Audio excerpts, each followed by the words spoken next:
دقة أفرو فرح كفتن نذير نيروز شادي شرف حليمة جوال. السلام عليكم ورحمة الله تعالى وبركاته. شلون قدونك سوا ساعد كنتي تعد يوتيوب كذا ونسنا ما تعد channel هذا سكين برمجة عيوا محمد وعلوية قناتي تعد وحنا يوتيوبر وحان آي قدومية أنشحة إيو فنكا إيو سوغانتو الصوماليين. هذا ما يبغى استفتاك وأمية أنيقا اسمك عاوي أوكي هدي أتكو عصبتا يوتيوب channel كيغا بليز سبسكرايب صار لايك شير كومنت كبixi aad baad u mahadsantihiin asxaabta ku xiran youtube channel keegna waxaan leeyahay aad iyo aad ayaad u mahadsantihiin kuwa cusubna soo dhawaada ayaan leeyahay sidaan shalay idin ballan qaaday maanta waxaan u fariisan doonaa dacwad lagu soo oogay 5 fanaan oo kamid ah fanaaniinta Soomaaliyeed kuwaas oo guddiga anshaxa fanka iyo suugaanta Soomaaliyeed ay ka soo gudbiyeen dacwad kalena fanka iyo hidaha iyo dhaqanka Soomaaliyeed shantaas fanaanna waxay kamid yihiin دقة أفرو فرح كفتن نذير نيروز شادي شرف حليمة جوال أو أي جودجا أنشح فنك إسوجانتا صوماليات أي ككينين دعوت أيون كسو إن أي فلك بحثا أنشح فنك يهدا صوماليات أي لسو شرتجين أيغو مركز كوجود جري أريمو فنيد أوكي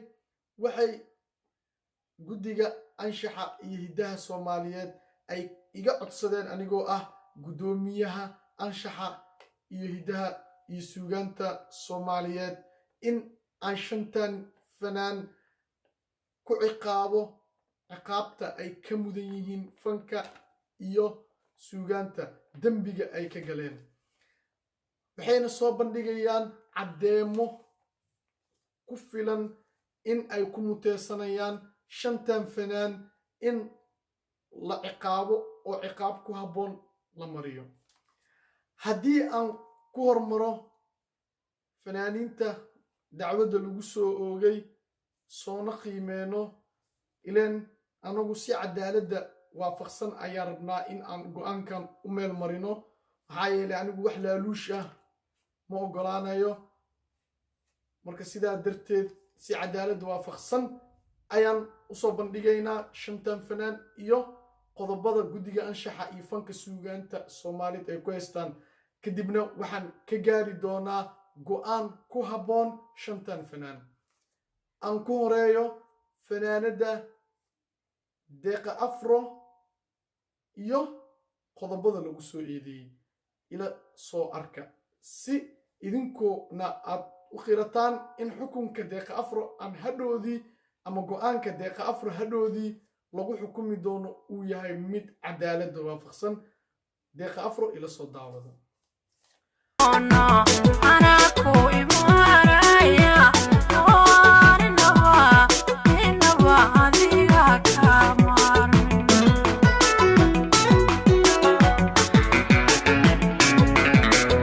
okay Deqa Afro waad ila soo daawateen waadna ila soo aragteen caddeynta ay guddiga ka keeneen indhihiina ayaa macalin ahaa oo aad ku arkayseen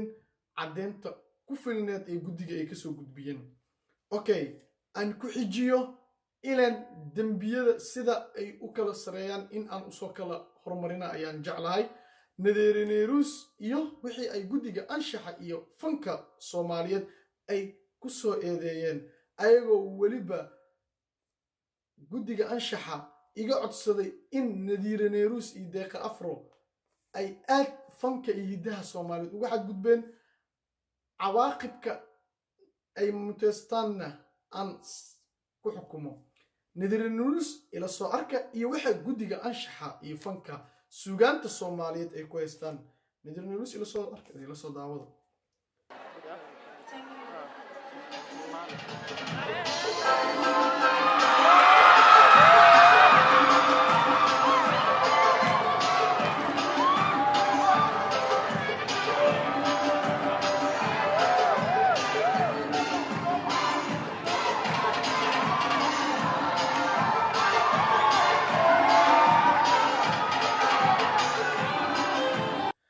okay Nadiir Neyruus waad ila soo aragteen caddeemaha laga keenay in ay ku filan yihiin in lagu xukumi karo okay haddana waxaan keenayaa hortiina شادية sharaf ayadana ila soo arka oo ka mid ah 5 fanaan oo la soo eedeeyay maanta.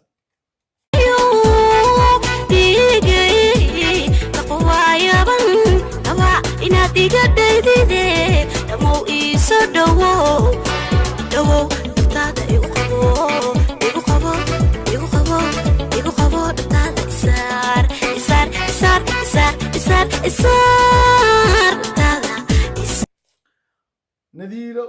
Shaadiyo iyo Deeq Afro waad ila soo aragteen cadeemihii laga keenay. waxaa ii dhiman Farax Kaftan iyo Xaliimo Gubaan. Okay, haddana ila soo arka Farax Kaftan iyo guddiga anshaxa waxa ay ku haystaan.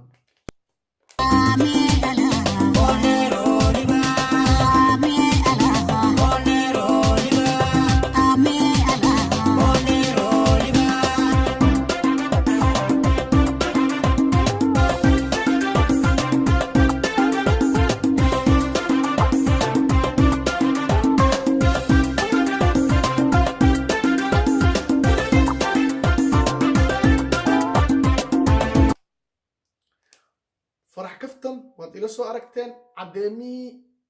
ay ka keeneen guddiga hidaha fanka iyo suugaanta Soomaaliyeed.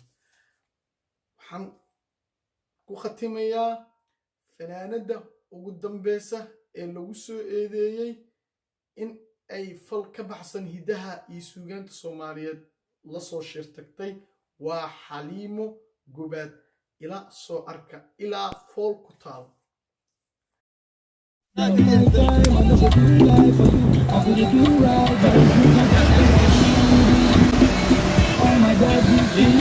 Okay, Xaliimo Gubaan, Nadiira Neyruus, Shaadiye Sharaf, Deeqa Afro, Farax Kaftan cadeemihii laga keenay waad soo aragteen. marag furkoodiina idinka indhihiina ayaad ku arkayseen. anigoo ah guddoomiyaha anshaxa hidaha fanka iyo suugaanta Soomaaliyeed ayaa waxaa la iigaga fadhiyaa in aan hadda go'aan ka gaaro fanaaniintan. Okay, markii aan aragnay fiirinayna cadeemihii ay ka keeneen guddiga anshaxa iyo hidaha iyo fanka iyo suugaanta Soomaaliyeed fanaanada Deeqa Afro, markii aan fiirinay idinkana ila aragteen sida ay ugu tumatay sharaftana ugu qaaday hidihii iyo dhaqankii ummadda Soomaaliyeed iyo fankoodii uu lahaa. anigoo ah guddoomiyaha anshaxa iyo hidaha iyo suugaanta Soomaaliyeed, waxaan laga bilaabo maanta oo ah taariikhdu 31 bisha Maars sanada 2019 ku xukumay Deeqa Afro dhammaanba in aanan ka mid ahayn fanaaniinta Soomaaliyeed laga bilaabo maanta oo xukunka uu ku dhacay. Deeqa Afro ma mateli karto fanaan Soomaaliyeed, waxaana ka saaray fanka markii ay la timid wax hidaha iyo fanka iyo suugaanta Soomaaliyeed iyo dhaqankeeni suuban ee islaamnimada markii ay ku xadgudubtay. waxaan ka saaray maanta laga bilaabo in aysan ahayn fanaanad heesina karin ayadoo sheeganaysa inay tahay fanaan Soomaaliyeed. 2, markii aad ila soo aragteen cadeemihii ku filnaa ee la soo hordhigay maxkamadda hidaha iyo fanka iyo suugaanta Soomaaliyeed oo aniga aan guddoomiyaha ka ahay, Nadiira Neyruus in ay ku tumatay kuna xadgudubtay hidihii iyo anshaxii fanka u lahaa. Nadiira Neyruus laga bilaabo maanta waxaan ku xukumay in aysan wax bandhig faneed aysan samee karin muddo sanad ah, laguna ganaaxay 10 milyan oo shilinka Soomaaliga. haddii ay ka dhaga adeegto xukunkan iyo ganaaxa lacageed ee aan ku soo rogay Nadiire Nairus waxay muteysan doontaa xabsi iyo ganaax lacageed oo dheeriya. 3 markii aan aragnay caddeemo iyo markhaati ku filan loola soo hordhigay marag furkoodiina aad inala soo aragteen, Shaadiye Sharaf waxay ku xadgudubtay hiddaha iyo fanka Soomaaliyeed laga bilaabo maanta ay taariikhdu tahay 31 bisha 2019. Shaadiye Sharaf waxaan ku xukumay muddo 6 bilood inaysan wax heesa aanan soo qaadi karin, laguna ganaaxay ganaax lacageed oo gaaraya 2 milyan oo shilinka Soomaaliga, bixinteedana laga rabo laga bilaabo maanta ilaa iyo inta xukunkeeda ka dhamaanayo. 4 markii aan aragnay caddeemihii ay soo bandhigeen guddiga anshaxa iyo suugaanta Soomaaliyeed lana hor keenay caddeemo ku filan kuna muteysan karta xukun ciqaab, fanaanada Farax Kaftan laga bilaabo maanta fanaanada Farax Kaftan waxaan ku xukumay inaysan wax show aysan samayn doonin kana heesi karin aroosyada ka dhaca qaaradda Yurub, kuna ganaaxay 2,000 oo pound. haddii ay ka dhaga adeegto xukunkan waxay ku sii muteysan doontaa ganaax lacageed oo dheeriya. markii guddiga iyo anshaxa iyo hiddaha fanka Soomaaliyeed